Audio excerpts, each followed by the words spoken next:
say we're saving best till last, but that'd be a blatant lie because unfortunately the space guys were in early, which was far more interesting than what I'm about to talk about. But I'll do my best.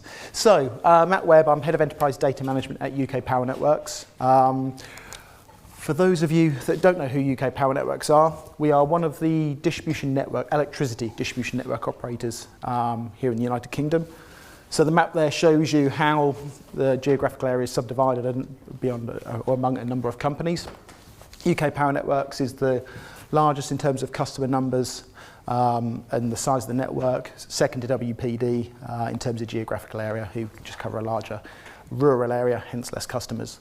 And just some high-level statistics there about us as an organisation. But ultimately, we deliver electricity to customers. We have the overhead lines, cables in the ground, substations. That's what we are here to do.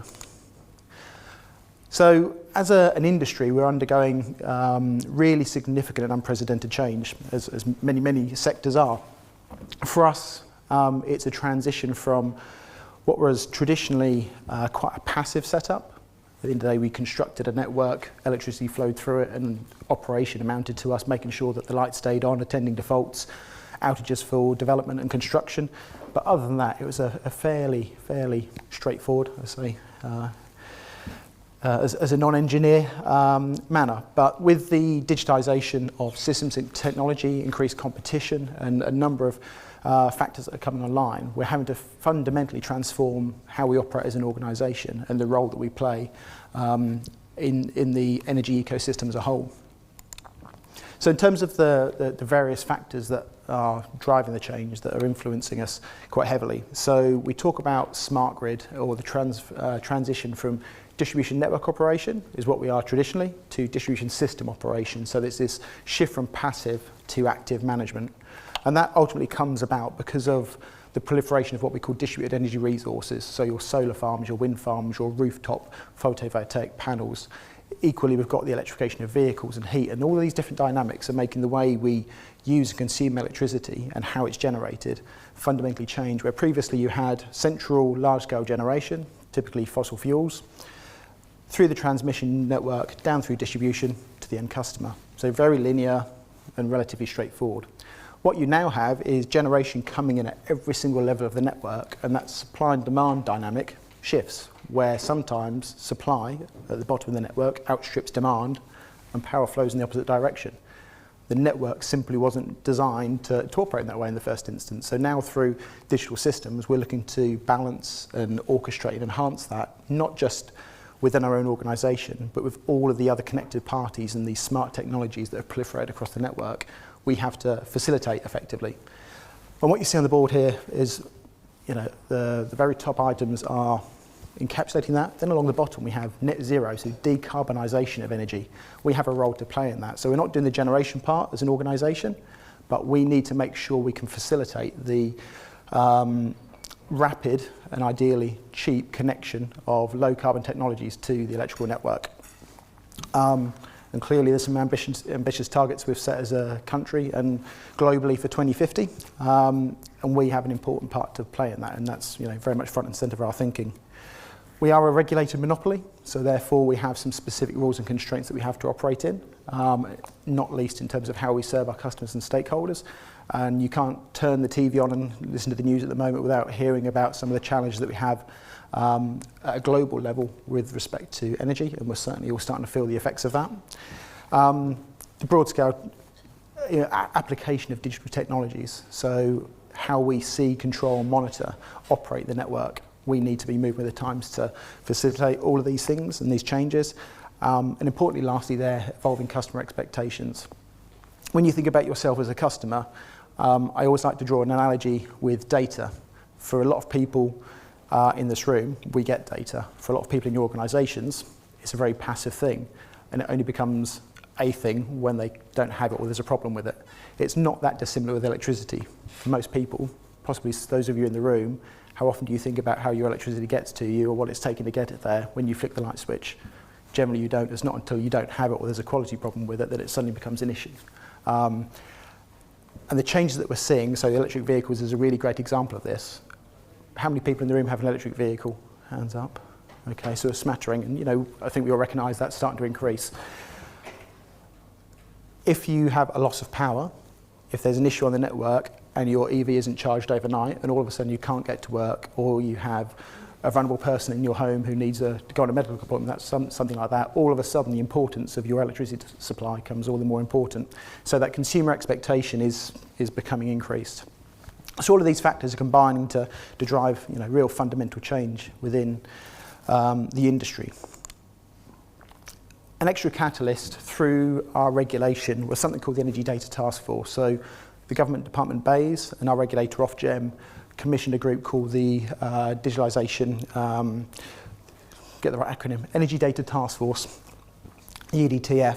So this group is effectively tasked with how we can better or accelerate our efforts to digitalise the energy system. How can we better work as a community of energy system organisations that have typically operated not in complete isolation, but certainly aligned to that monopolistic model that we've had, to move forwards in unison. And the output of that activity was a report published in 2019 that set out 5 recommendations that, as much as it was around digitalisation, they were quite data-centric. And a big part of that was the need to open up data about our network and assets.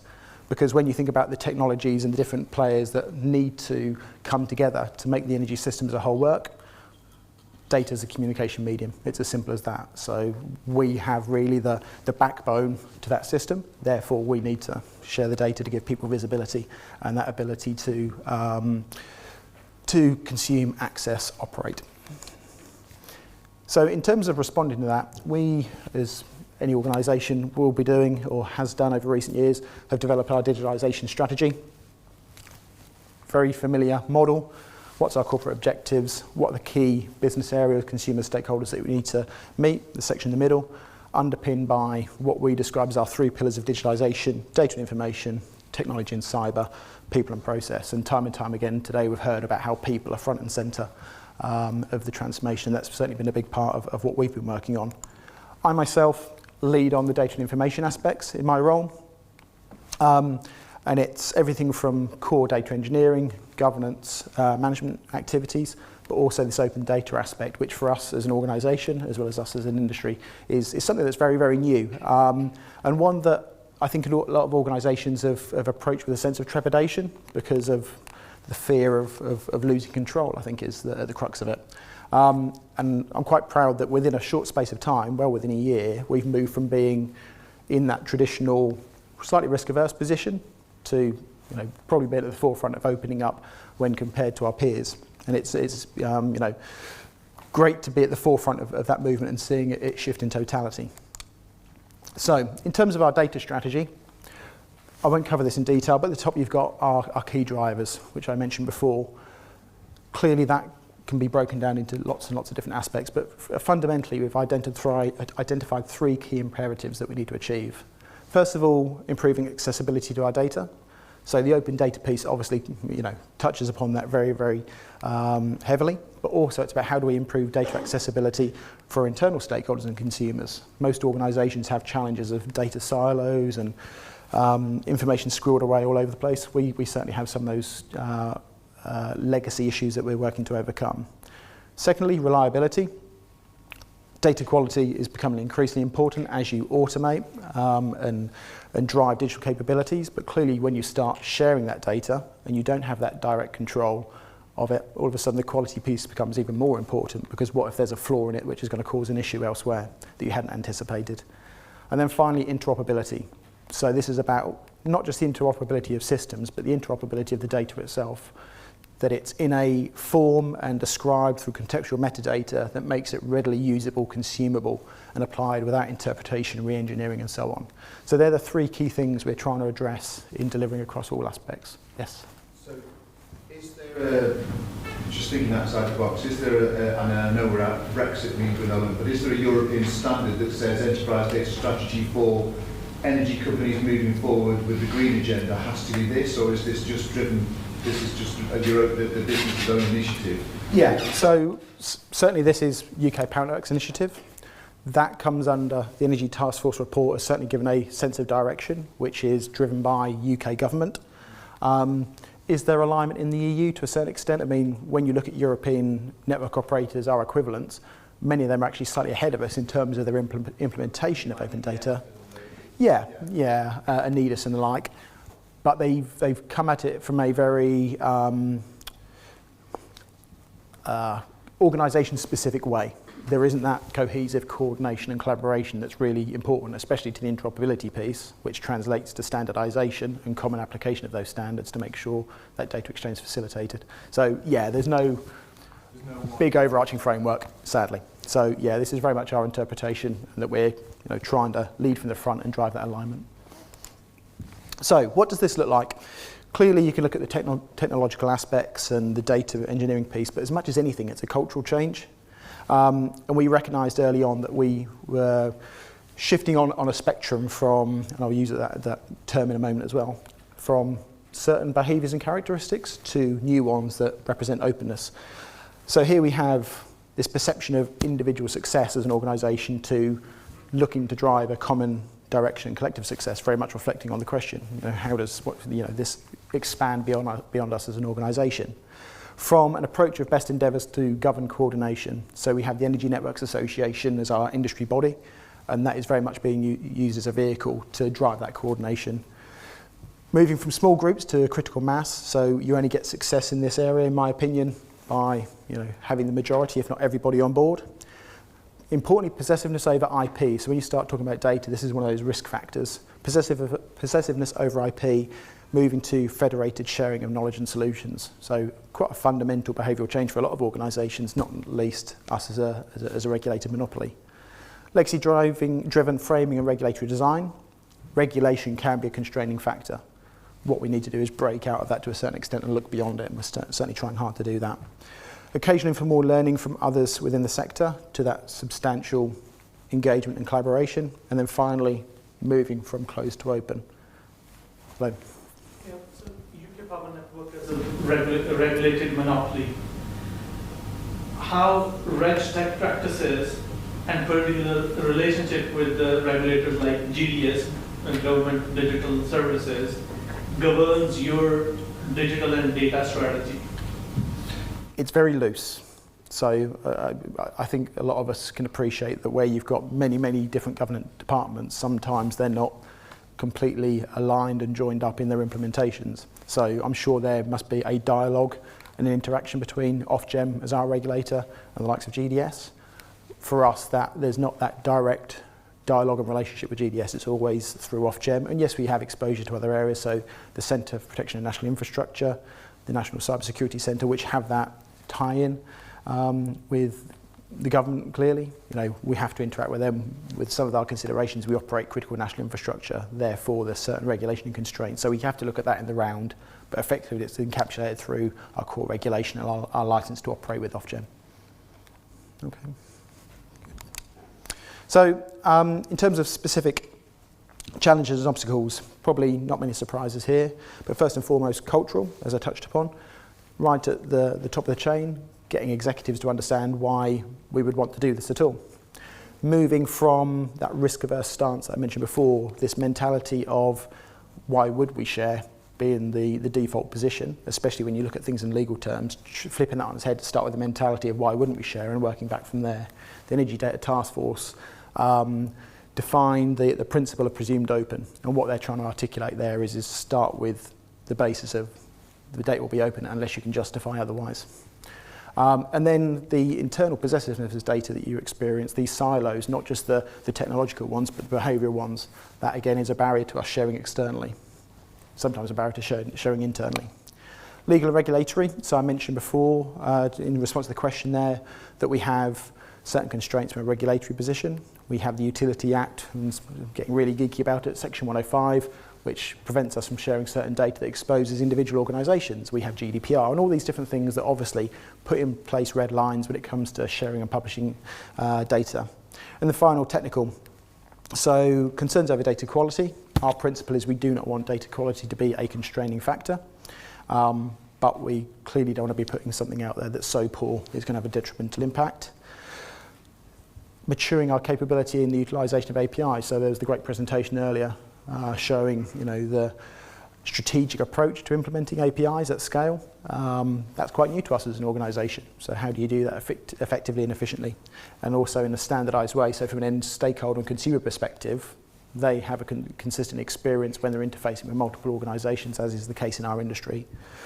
Metadata, again, really important to provide that contextual definition of the data, but internally, our maturity in this space isn't great, so we're having to grow that. And then, of course, cybersecurity threats need to be central in our thinking.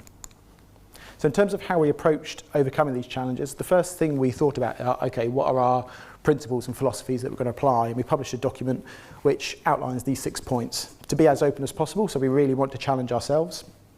We want to be focused on delivering benefits to our customers and stakeholders.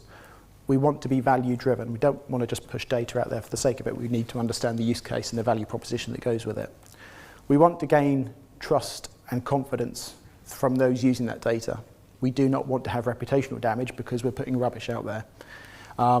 So the more we can do to be open, the more we can demonstrate that we are able to provide high value, reliable data, the better that is for us and our stakeholders. Clearly, we need to be committed to protecting privacy and security, individual privacy, organisational privacy, if that's the right term, and security of the national infrastructure that we provide. We are not going to be thanked by anybody if we push information out there that allows anybody with nefarious intent to target our assets and cause disruption to our electricity supplies. We want our data services to be sustainable. It would be very easy to do some glossy front-end stuff that doesn't last the test of time. And then finally, building on that point from earlier, it's really important for us that we have that coordinated collaboration. Yes, we want to be at the forefront of this, we want to lead it, but we need to make sure that we're aligned with our peers and delivering services that are consistent across the whole sector, not just the UKPN version of it.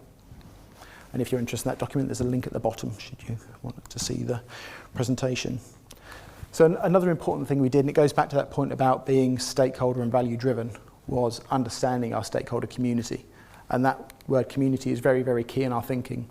What we don't want to do is just for there to be one-way communication. So taking the slightly unnecessarily complex diagram on the right-hand side there, the blue arrows could be one way. It could be just us pushing out data.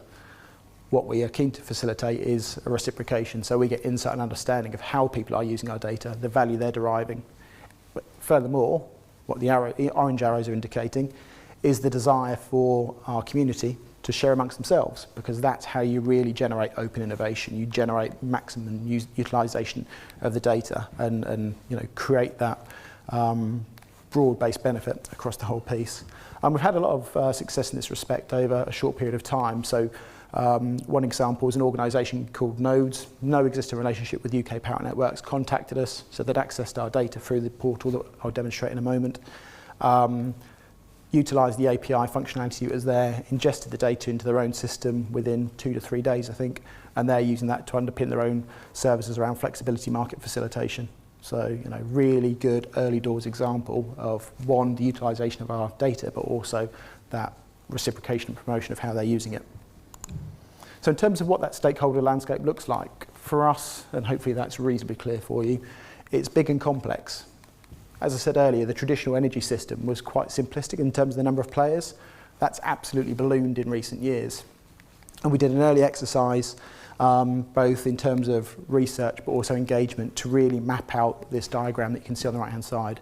Who are the stakeholders and consumers of our data, and what do they want to use our data for? The challenge for us is, can we meet that wide demand? And in some instances, possibly not. We need to prioritise. However, the list on the left really emphasises what it is we need to deliver to cater for the vast majority, this Pareto principle, sort of 80-20 rule. So basically, people want to know what assets we've got, where they are, how do they relate to each other, how are they connected, or what's their capacity, to what extent are they utilised, i.e. how much electricity can they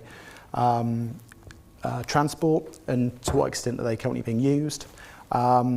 Are there any constraining factors that might limit connection or utilisation of those assets? And then finally, are there any future planned investments within a certain time horizon that may be increasing capacity, for instance, in, say, or informs whether it's the case that, okay, you can't connect here and now, but in 3 years we're going to invest, increase the network by X%, and therefore you can connect at that point in time. So it's very much given that forecast. So we've focused our effort on trying to address those needs. The other thing we've done is recognise that a lot of this data is already out there in some way, shape or form, and it's been about retrospectively applying our new approaches and methodologies and improving the access to that and the way you can consume it to meet those broad needs. One thing we also did was engage with the Open Data Institute. Energy and open energy is in many ways a long way behind the curve. We look at open banking, finance, government, all these different open movements that have proliferated over recent years. So we engaged with the ODI to help guide the way. And on the left you have what they call their open energy spectrum, or the open data spectrum for energy. And this is a really nice simple articulation that it isn't a binary question of open versus closed. There's a range of controls in between. So shared being, yes, it's open and accessible to certain parties, but there's controls in place to do that. So the key thing we need to consider is when we're looking at individual data sets, to what extent is it open? Is it so sensitive that we cannot publish it externally at all? Is it the other end of the spectrum where anybody can consume it, or do we need to put a lid on it and control who can gain access? And we do have data sets that fall in every single one of those categories. To establish that, we've implemented what's called a data triage process. So data triage is often used in the context of data quality. This is far broader than that. This is basically taking that principle of presumed open as a starting point and then identifying what are the factors that may be preventing me from sharing data. And the list on the left there, so is there any legislation or regulation that draws a red line? Are there physical or cybersecurity concerns? Privacy, so good old GDPR. Consumer impact, ethical implications, where it gets even more complex. Intellectual property, commercial sensitivities, data quality. All of these things we consider with respect to an individual data set. And if there's problems that say constrain to what extent we can publish it, it isn't then a black and white answer. We then consider on the right hand side, what can we do to mitigate those limitations? Can we redact, anonymise, aggregate the data to allow us to overcome those constraining factors? So it allows us to push that publication to the right hand side of the spectrum as far as possible. And again, that's proven to be quite successful. The other thing we did was looked at our maturity. So there are existing frameworks out there to allow you to assess maturity in this respect. We developed an enhancement of that, and what you see here is a visualization of that. So 7 dimensions, a range of factors. We took a baseline view, and what we're now doing is year on year considering how we're progressing across the cultural, technological, behavioural factors that we need to overcome to implement open data. And the reality is when you look at the list on the right hand side there, which again I appreciate you won't be able to see in detail, they're things that cut across your entire digital and data strategies. And then finally, the open data portal that we developed. So SaaS-based platform that we implemented within, I think, 4 months of completing the procurement process. And that is a video that we'll run through. Allows us to quickly push out discrete data sets, publishing a catalogue that you can see in the top right hand side there with corresponding metadata, so a lot of contextual information about the data set and its derivation, how current it is and so on. We can present in a number of ways, flat tables, charts and graphics, and you can see a configuration here playing through which is data specific to a given substation site. So you can look at the capacity, the utilisation, all those things that came up in that previous list that we know our stakeholders are interested in. But importantly, it allows people to configure the data, to manipulate the visualizations, to plot it on maps, layer in other information, combine the data sets, and then most importantly of all, allows them to ingest it in a number of ways. So a number of file formats and also configurable APIs. So what we've tried to do as far as possible is lower the barrier to accessing that data, accepting that across our stakeholder community there's a real spectrum of capabilities and digital maturity themselves. So we can't just assume that everybody wants an API, for instance, because there's many organisations we know we deal with who just haven't got the capabilities or knowledge and systems to ingest that. So by applying that retrospective approach that I said before, by taking the data that to a large extent is already out there, channeling it through this process allowed us to accelerate our delivery without increasing our risk profile. In reality, we probably reduced it. What we're now doing is thinking about how we apply a reactive approach, responding to new data requests from stakeholders, but also a more proactive approach. Where would we want to push the boundary, or be a little bit more speculative in what we push out there, or via this single vehicle that really, meets a broad range of our stakeholder needs. So to summarise, we've come a long way in a short period of time, and really the gist of the presentation is that opening up your data doesn't need to be quite as scary as many perceive it to be. If you have the right approach and controls and the right considerations in place, you're going to overcome the barriers that exist. The technology, the systems, the geeky bits, we all know that they exist, and it's pretty straightforward to implement. It's the cultural, behavioural, process-related aspects that need a bit more thinking. But with the right approach, it can be overcome quite quickly, and I'm glad to say that we're proof of that. So, thank you.